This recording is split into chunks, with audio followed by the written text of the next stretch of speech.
Welcome students. देखिए, कल जो हमारा टॉपिक था central problem of an economy, what to produce, how to produce and for whom to produce, तो कल हमने उनके बारे में डिस्कस किया था। आज हम डिस्कस करेंगे कि जो हमारी सेंट्रल प्रॉब्लम है डिफरेंट इकोनॉमीज में, उनका किस प्रकार से सॉल्यूशन होगा। तो जो हमारी इकोनॉमी है मार्केट इकोनॉमी है, जिसको प्राइवेट इकोनॉमी बोलते हैं, सेंट्रली प्लान इकोनॉमी है जिसको सोशल इकोनॉमी बोलते हैं, और मिक्स इकोनॉमी है। तो उनमें what to produce, how to produce और फॉर होम टू प्रोड्यूस की जो हमारी प्रॉब्लम है उनको किस प्रकार से सॉल्व करेंगे। तो सबसे पहला हमारा जो टॉपिक है मार्केट इकोनॉमी में, तो मार्केट इकोनॉमी फ्री इकोनॉमी होती है जिसमें प्रोड्यूसर फ्रीली डिसाइड करता है कि उसे कौन से गुड्स का प्रोडक्शन करना है, कैसे प्रोडक्शन करना है और किसके लिए प्रोडक्शन करना है।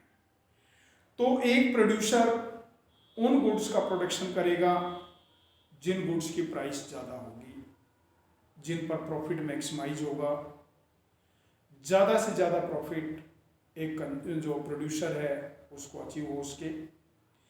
एक प्रोड्यूसर हाउ टू प्रोड्यूस में लेबर इंटेंसिव टेक्निक्स और कैपिटल इंटेंसिव टेक्निक्स, तो कैपिटल इंटेंसिव जो टेक्निक्स है उसको इंट्रोड्यूस करेगा, क्योंकि उसको इंट्रोड्यूस करने से कॉस्ट ऑफ प्रोडक्शन मिनिमाइज जाएगी और उसके प्रॉफिट इंक्रीज होंगे। और सोसाइटी के रिच पर्सन्स के लिए प्रोडक्शन करेगा जो हाई प्राइस देने को तैयार होंगे। क्योंकि एक प्रोड्यूसर अपने प्रॉफिट को मैक्सिमम करना चाहेगा। तो मार्केट इकोनॉमी में, प्राइवेट इकोनॉमी में एक प्रोड्यूसर किसके लिए कौन सा प्रोडक्शन करेगा, जिनकी प्राइस ज़्यादा होगी, जिन पर प्रॉफिट ज़्यादा होगा। कौन सी टेक्निक से प्रोडक्शन करेगा, जो लेस एक्सपेंसिव होगी, जिससे कॉस्ट मिनिमाइज होगी। किसके लिए प्रोडक्शन करेगा, जो ज़्यादा से ज़्यादा प्राइस देने को तैयार हो। अब आता है सेंट्रली प्लान इकोनॉमी यानी सोशल इकोनॉमी बोलते हैं जिसको। तो इसमें what to produce, how to produce, for whom to produce जो डिसाइड किए जाएंगे वो सेंट्रली जो अथॉरिटी है उसके द्वारा जो भी डिसीजंस लिए जाएंगे। तो एक सेंटर के थ्रू गवर्नमेंट के द्वारा उन गुड्स का ज़्यादा प्रोडक्शन किया जाएगा जो सोशल वेलफेयर को मैक्सिमाइज करेंगे, प्रॉफिट को मिनिमाइज करेंगे। कौन सी टेक्निक्स को अडॉप्ट किया जाएगा जिससे ज़्यादा से ज़्यादा लोगों को एम्प्लॉयमेंट अपॉर्चुनिटी मिलेगी, जिससे उनके इनकम सोर्स बढ़ाए जा सकें। तो लेबर इंटेंसिव टेक्निक्स का ज़्यादा यूटिलाइजेशन किया जाएगा। और किन के लिए प्रोडक्शन किया जाएगा, सोसाइटी के पुअर सेक्शन ऑफ सोसाइटी जो है उनके लिए प्रोडक्शन ज़्यादा किया जाएगा। लो प्राइस पर उनको गुड्स अवेलेबल कराया जाएगा जिससे ज़्यादा से ज़्यादा लोगों तक गुड्स अवेलेबल हो सके और उनको सेटिस्फेक्शन जो है दिलाए जा सके। तो सेंट्रली प्लान इकोनॉमी में कौन से गुड्स का प्रोडक्शन किया जाएगा जिससे सोसाइटी के ज़्यादा से ज़्यादा लोगों का वेलफेयर हो सके। कौन सी टेक्निक्स, लेबर इंटेंसिव टेक्निक्स, ज़्यादा से ज़्यादा लोगों को एम्प्लॉयमेंट अपॉर्चुनिटी मिल सके, उनका इनकम सोर्स बढ़ सके और लो प्राइस पर क्वालिटी के जो गुड्स हैं वो प्रोवाइड किए जाएंगे जिससे poor section of the society हैं उनको ज़्यादा से ज़्यादा सेटिस्फेक्शन प्रोवाइड किया जा सके। तीसरा हमारा आता है मिक्स इकोनॉमी। अब देखिए मिक्स इकोनॉमी में क्या होता है, जहां गवर्नमेंट का भी इंटरफेयर होता है, प्राइवेट प्रोड्यूसर का भी इंटरफेयर होता है। तो जैसे हमारा इंडिया है, हमारे इंडिया में मिक्स इकोनॉमी है। तो हमारे इंडिया में जो प्रोड्यूसर हैं क्लॉथ के प्रोडक्शन के लिए, स्टील के प्रोडक्शन के लिए वो फ्री हैं, वो फ्रीली अपने प्रॉफिट को मैक्सिमाइज कर सकते हैं, प्राइस को फिक्स कर सकते हैं। तो इनमें प्रोड्यूसर के द्वारा फ्रीली जो मैक्सिमम प्राइस होगी वो फिक्स की जाएगी, ज़्यादा प्रॉफिटेबल गुड्स होंगे वो फिक्स किए जाएंगे, कैपिटल इंटेंसिव टेक्निक्स है वो फिक्स किए जाएंगे। लेकिन दूसरी तरफ जो आपका रेलवे सेक्टर है उसमें मोनोपोली होती है गवर्नमेंट की। तो गवर्नमेंट के द्वारा रेलवे सेक्टर में वो रेट फिक्स किए जाएंगे जो सोसाइटी के पुअर पर्सनस हैं, पुअर सेक्शन ऑफ सोसाइटी हैं, उनको ज़्यादा से ज़्यादा सोशल वेलफेयर हो सके और वो उसको सस्ती प्राइस पर अफोर्ड कर सके। तो ये हमारा सॉल्यूशन था प्राइवेट इकोनॉमी में यानी मार्केट इकोनॉमी में, सेंट्रली प्लान इकोनॉमी में और मिक्स इकोनॉमी में।